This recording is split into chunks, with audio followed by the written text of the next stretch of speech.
엄마, 왜 자꾸 내 인생에 간섭해? 내가 뭘 어떻게 하든 그건 내 문제잖아.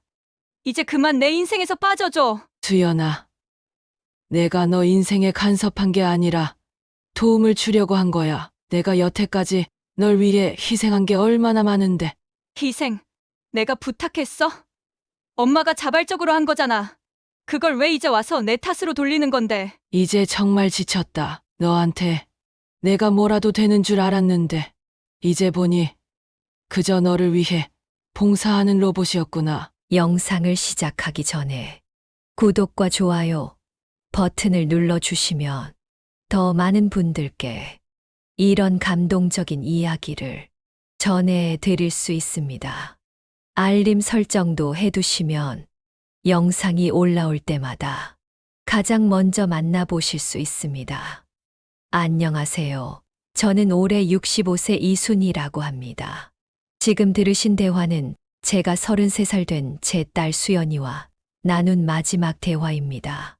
평생 딸을 위해 헌신했다고 생각했는데, 이제는 그 사랑이 오히려 독이 되었다는 것을 깨달았습니다. 오늘 이 자리를 빌어 제 이야기를 들려드리고 싶습니다. 저는 결혼 5년 차에 어렵게 딸 수연이를 낳았습니다. 시어머니와 남편은 아들을 기대했기에 딸을 낳았다는 소식에 그리 기뻐하지 않았어요. 특히 시어머니는 돌아가시는 날까지 아들을 바라셨죠. 하지만 저는 딸을 낳은 것을 단 한 번도 후회한 적이 없었습니다. 수연이는 제 인생의 전부였으니까요. 수연이가 자라면서 저는 항상 딸의 곁을 지켜주려 노력했습니다. 학창 시절엔 공부를 잘할 수 있도록 뒷바라지했고, 대학에 들어갈 때도, 직장을 구할 때도 언제나 딸의 편이었습니다. 수연이가 결혼하고 아이를 낳은 뒤에도 제 마음은 변함없었습니다. 일주일에 3번은 꼭 딸의 집을 방문해 집안일을 도와주고 3살 된 손녀 제인이를 돌봐주었습니다. 매번 수연이의 집에 가면 청소, 설거지, 음식물 처리, 빨래, 모든 집안일을 했습니다. 그리고 활발한 손녀 제인이를 돌보느라 정신이 없었죠. 하루 종일 일하고 지친 몸으로 집에 돌아오면 탈진할 정도였습니다. 하지만 수연이는 이런 제 수고를 당연하게 여기는 것 같았어요. 엄마, 내일도 와주실 거죠? 라는 말을 할 때마다 저는 가슴이 아팠습니다. 하지만 딸이 부탁하는데 어떻게 거절할 수 있겠습니까? 최근에 수연이가 가족 여행을 제안했을 때 저는 정말 기뻤습니다. 드디어 딸과 함께 좋은 시간을 보낼 수 있겠구나 생각했거든요. 하지만 현실은 기대와 달랐습니다. 저는 여행 내내 손녀를 돌보는 역할만 맡게 되었습니다. 바다를 제대로 구경하지도 못하고 무거운 손녀를 안고 다니며 식사도 제대로 하지 못했어요. 여행 중 가장 마음이 아팠던 순간은 제가 화장실에 갔다 오는 길에 우연히 들은 수연이와 사위의 대화였습니다. 어머니한테는 명절 용돈 얼마 드릴 거야? 사위가 물었고 수연이는 엄마는 10만 원만 드려도 돼. 어차피 평소에도 집에 자주 오시니까 어머님한테는 30만 원은 드려야겠어. 라고 말하더군요. 제 귀를 의심했습니다. 그 순간 가슴이 찢어지는 듯한 아픔이 밀려왔어요. 저는 아무 말 없이 그 자리를 피했습니다. 여행 내내 웃는 얼굴로 손녀를 돌봤지만 제 마음속은 이미 무너져 내리고 있었습니다. 그 여행 이후로 저는 딸과 거리를 두기 시작했습니다. 수연이가 평소처럼 전화해서 엄마, 내일 와줄 수 있어? 제인이 좀 봐줘. 라고 부탁해도 미안해. 내일은 약속이 있어서 못 갈 것 같다. 라고 거절했습니다. 처음엔 수연이도 놀랐지만 제가 계속 거절하자 점차 연락 횟수도 줄어들기 시작했어요. 한 달쯤 지났을까요? 갑자기 사위가 전화했습니다. 어머님, 급한 일이 생겼습니다. 좀 뵐 수 있을까요? 만나보니 사위가 주식 투자에 실패해서 전세금 문제가 생겼다는 겁니다. 저에게 도움을 청하러 왔더군요. 어머님, 정말 죄송합니다. 제가 잠시 판단을 잘못해서 3천만 원만 빌려주시면 6개월 안에 갚겠습니다. 사위의 말에 제 머릿속은 복잡해졌습니다. 딸을 위한다면 도와줘야 하는 걸까요? 하지만 제가 평생 모아온 노후 자금인데, 그리고 정말 6개월 안에 돌려받을 수 있을지도 의문이었습니다. 좀 생각해 볼게. 라고 대답하고 집으로 돌아왔습니다. 그날 밤 저는 잠을 이루지 못했어요. 수연이가 어릴 때부터 지금까지의 모든 순간이 주마등처럼 스쳐 지나갔습니다. 처음 걸음마를 떼던 순간, 초등학교 입학식 날 예쁜 원피스를 입고 활짝 웃던 모습, 대학 합격 소식을 들고 뛰어오던 날, 그리고 결혼식에서 눈물 흘리던 순간까지 모든 기억이 소중했지만 어느 순간부터 우리 관계가 변했다는 것을 부정할 수 없었습니다. 제가 딸에게 너무 많은 것을 해주려고 했던 것이 오히려 독이 되었던 건 아닐까요? 사랑한다는 이유로 모든 것을 희생하는 것이 과연 올바른 사랑일까? 그날 밤 저는 끊임없이 생각했습니다. 고민 끝에 저는 사위에게 돈을 빌려주기로 결정했습니다. 하지만 조건이 있었죠. 계약서를 쓰고 6개월 안에 이자와 함께 갚는다는 약속을 지켜야 해. 사위는 기뻐하며 약속했습니다. 그리고 수연이에게 연락했더니 딸도 무척 고마워했어요. 그날 저녁 수연이가 집으로 찾아왔습니다. 엄마, 정말 고마워. 우리가 정말 어려운 상황이었거든. 엄마가 없었다면 어떻게 했을지. 수연이의 눈에는 눈물이 고여 있었습니다. 저는 잠시 감정에 휩싸였습니다. 이렇게 진심 어린 감사 인사를 들은 게 얼마만인지. 일요일에 우리 집에 와줘. 맛있는 거 해줄게. 제인이도 할머니 보고 싶어 했어. 수연이의 제안에 저는 망설임 없이 수락했습니다. 그리고 일요일, 오랜만에 딸의 집을 방문했습니다. 도착하자마자 수연이가 부엌으로 저를 데려갔습니다.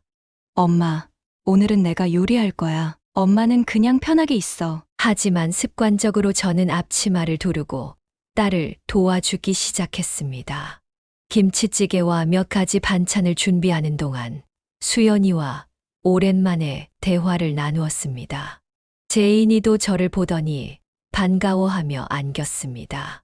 식사 준비가 거의 끝나갈 무렵 초인종이 울렸습니다.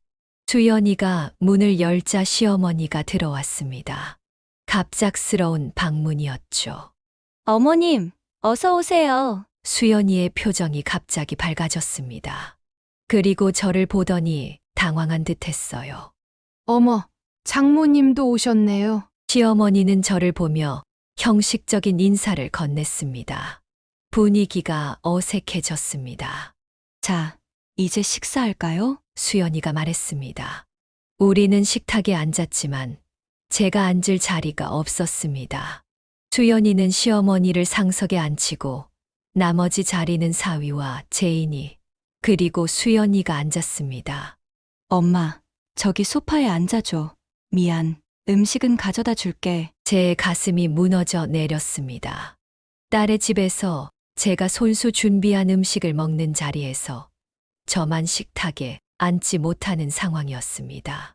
수연이는 시어머니에게 극진히 대하며 제가 만든 김치찌개를 제가 특별히 준비했어요. 어머니, 라고 말하더군요.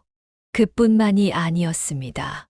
시어머니가 오자마자 수연이는 냉장고에서 과일을 꺼내 예쁘게 깎아 시어머니 앞에 내놓았습니다. 그 과일은 제가 지난번 방문할 때 가져다 준 것이었죠. 그리고 테이블 위에 있던 찬들도 모두 제가 평소에 만들어 냉동실에 넣어둔 반찬들이었습니다. 수연이는 그 모든 것을 마치 자신이 준비한 것처럼 시어머니에게 자랑하고 있었습니다. 어머님, 이 깍두기 정말 맛있죠? 제가 특별한 레시피로 담갔어요. 깍두기, 그것은 제가 한 달 전에 김장할 때 정성껏 담가 수연이네 냉장고에 넣어둔 것이었습니다. 저는 입술을 깨물었습니다. 눈물이 차올랐지만 꾹 참았습니다. 식사 내내 저는 소파에 앉아 멀찍이 서 그들을 바라봤습니다. 아무도 저에게 음식을 권하지 않았고 수연이는 저에게 눈길 한 번 주지 않았습니다. 식사가 거의 끝나갈 무렵 시어머니가 물었습니다. 이 반찬들 정말 너가 다 만든 거니? 솜씨가 늘었구나. 수연이는 빨개진 얼굴로 대답했습니다. 네, 어머님. 요즘 요리에 관심이 많아서요. 그 순간 저는 더 이상 참을 수 없었습니다. 자리에서 일어나 조용히 말했습니다. 수연아, 나 이제 갈게. 수연이는 당황한 듯 했지만 곧 무덤덤한 표정으로 대답했습니다. 벌써 좀 더 있다가 가지. 하지만 그 말에 진심이 담겨 있지 않다는 것을 저는 알 수 있었습니다. 시어머니 앞에서 형식적으로 하는 말이었죠. 저는 가방을 들고 현관으로 향했습니다. 수연이가 따라 나왔습니다.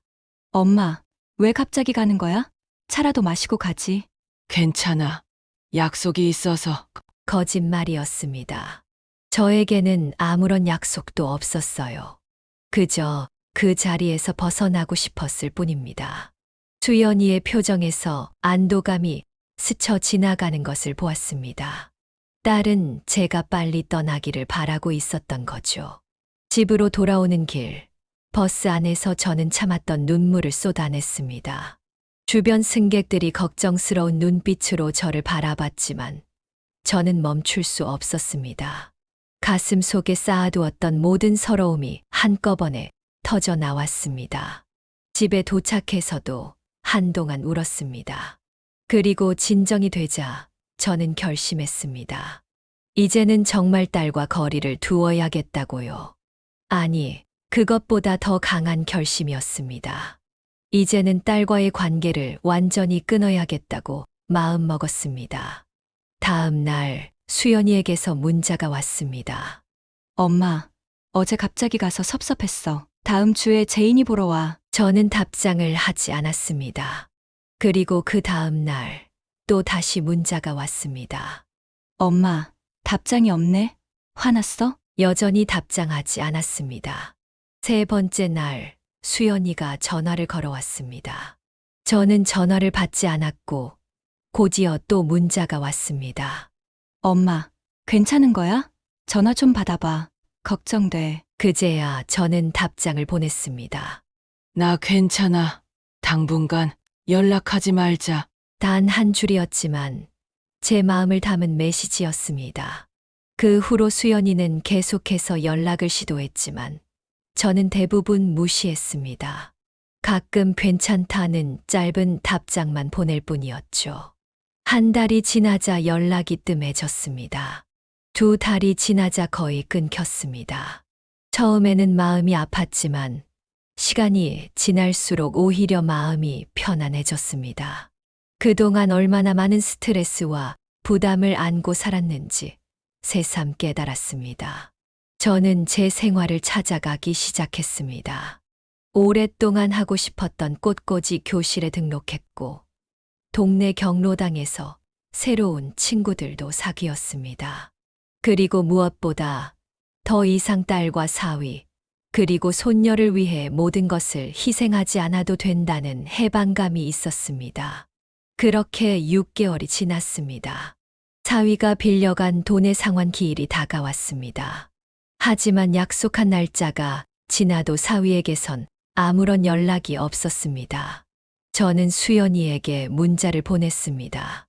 돈 상환일이 지났다. 사위에게 연락해라. 곧바로 수연이에게서 전화가 왔습니다. 오랜만에 듣는 딸의 목소리였습니다. 엄마, 미안해. 남편이 아직 돈을 마련하지 못했어. 조금만 더 기다려줘. 언제까지? 석 달만 더. 제발 엄마. 저는 한숨을 내쉬었습니다. 알았다. 하지만 이번이 마지막이다. 그리고 이자는 더 붙는다. 응, 알겠어. 정말 고마워. 딸과의 통화를 끊고 나니 이상한 감정이 밀려왔습니다. 그리움일까요? 아니면 분노일까요? 아니면 두 가지 모두일까요? 저는 이제 딸에게 그저 돈을 빌려주는 은행과 같은 존재가 된 것 같았습니다. 그렇게 또 3개월이 지났습니다. 그런데 이번에도 사위에게서 연락이 없었습니다. 참다 못한 저는 직접 사위에게 전화를 걸었습니다. 여보세요, 어머님. 돈은 언제 갚을 거니? 아, 그게 지금 상황이 좀 어려워서요. 조금만 더 기다려주시면. 이제 그만둬. 빌려준 돈은 포기할 테니 더 이상 연락하지 마. 수연이와도 마찬가지야. 사위는 당황한 듯 했습니다.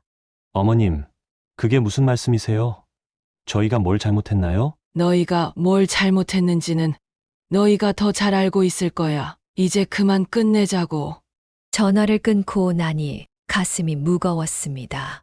하지만 동시에 어떤 결정적인 일을 마친 듯한 시원함도 느껴졌습니다. 이것으로 정말 끝이구나 하는 생각이 들었습니다. 그날 밤 갑자기 현관 초인종이 울렸습니다. 시계를 보니 저녁 9시가 넘은 시간이었습니다. 누구지? 의아해하며 문을 열었더니 수연이가 서 있었습니다. 눈이 퉁퉁 부어 있었고 얼굴은 엉망이었습니다. 엄마, 수연이는 흐느끼며 저에게 안겼습니다. 너무 놀라 무슨 일인지 물을 생각도 못했습니다. 그저 딸을 안으며 거실로 데려갔습니다. 무슨 일이니? 엄마, 정말 죄송해요. 제가 너무 못된 딸이었어요. 수연이는 계속해서 울었습니다. 남편이 도박을 했어요. 엄마가 빌려주신 돈도 다 도박으로 날렸어요. 저는 알면서도 말하지 못했어요. 그리고 수연이는 말을 잇지 못했습니다. 저는 그저 딸의 등을 토닥이며 기다렸습니다. 남편이 집을 나갔어요. 제인이와 저만 남겨두고 빚도 많이 남겨놓고 사라졌어요. 충격적인 소식이었습니다. 하지만 그 순간 제 마음에 들었던 감정은 분노가 아니라 딸에 대한 걱정이었습니다. 아무리 서운했어도 아무리 상처받았어도 결국 수연이는 제 딸이었으니까요. 일단 진정하고 차 한 잔 마시자. 수연이에게 따뜻한 차를 건네며 저는 마음을 가다듬었습니다. 수연이는 차를 받아들고 조금씩 진정되는 듯 했습니다. 엄마, 정말 미안해. 지난 몇 년간 엄마를 너무 함부로 대했어. 엄마가 얼마나 나를 위해 희생했는지 알면서도 나는 그저 받기만 하고 감사할 줄 몰랐어. 수연이의 말에 제 마음에도 눈물이 고였습니다. 하지만 저는 강하게 버텼습니다. 그럼 이제 어떻게 할 거니? 모르겠어. 엄마, 너무 막막해. 빚도 있고 제인이도 있고 일도 다시 구해야 하는데. 일단 너와 제인이는 이 집으로 와서 살자. 그리고 천천히 해결해 나가면 되지. 수연이는 놀란 눈으로 저를 바라봤습니다. 정말? 엄마가 나를 받아줄 거야? 내가 그동안 엄마를 얼마나 서운하게 했는데. 그래도 넌 내 딸이잖니. 그리고 제인이는 내 손녀고. 수연이는 다시 울음을 터뜨렸습니다. 하지만 이번에는 슬픔의 눈물이 아니었습니다.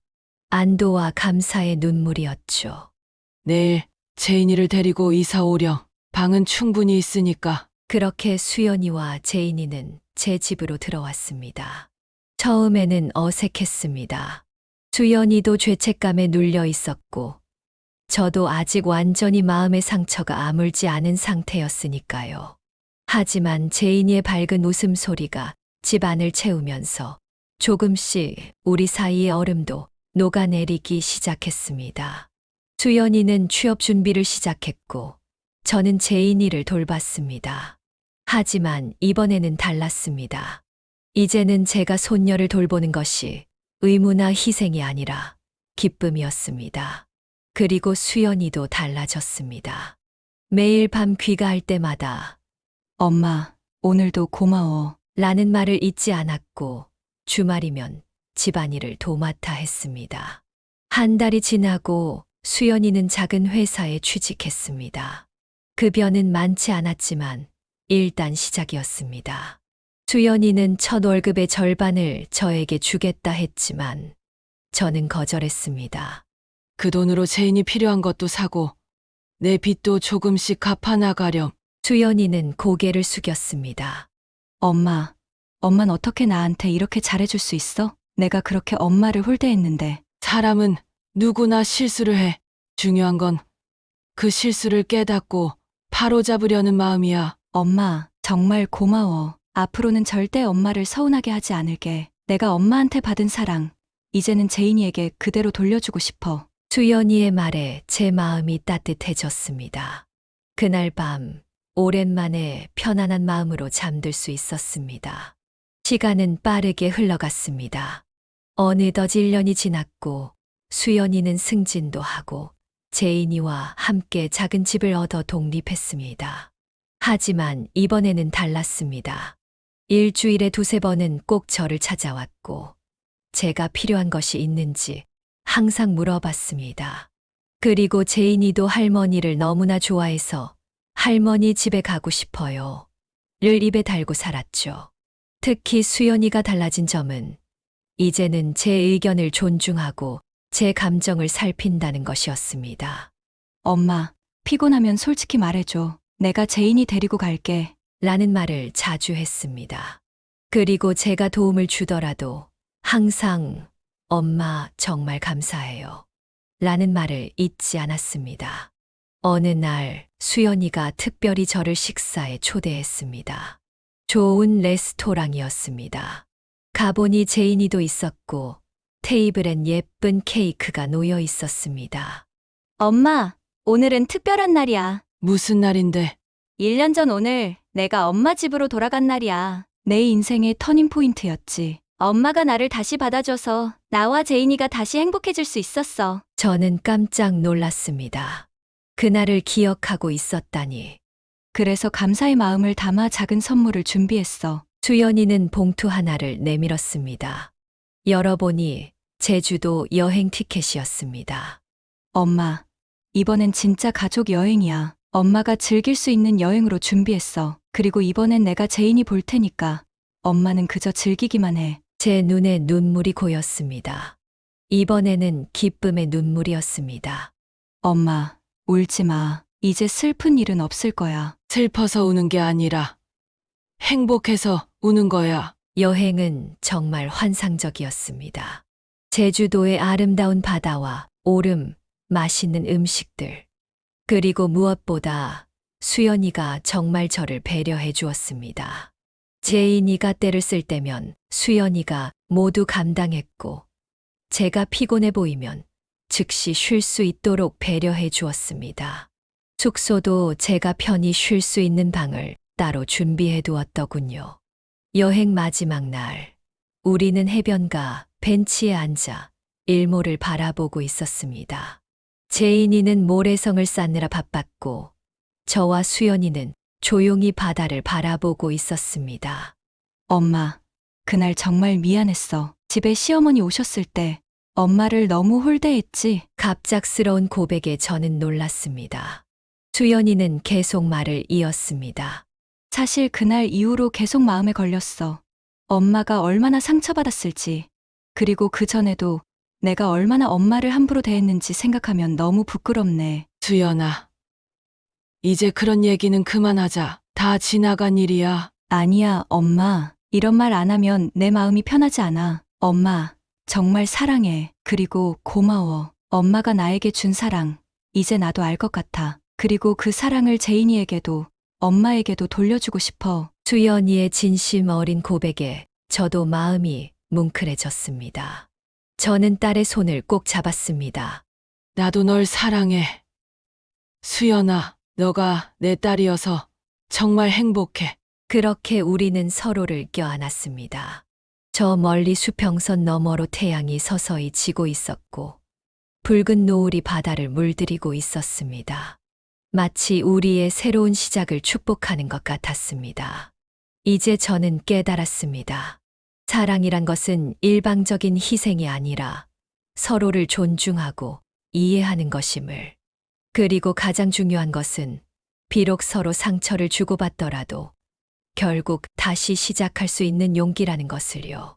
저와 수연이 그리고 제인이는 이제 진정한 가족이 되었습니다. 예전처럼 봉사하는, 어머니와 받기만 하는 딸이 아닌 서로를 아끼고 존중하는 진정한 가족으로 말입니다. 여러분의 가족은 어떠신가요? 혹시 지금 서로에게 상처를 주고 있진 않은지요? 아직 늦지 않았습니다. 용기를 내어 먼저 손을 내밀어 보세요. 그것이 바로 사랑의 시작입니다. 여러분도 이 영상을 보시고 용기를 내어 새롭게 시작하시고 싶은 분이 있다면 댓글로 여러분의 이야기를 들려주세요. 구독과 좋아요, 알림 설정까지 해주시면 더 좋은 영상으로 보답하겠습니다. 노후의 이야기였습니다. 감사합니다.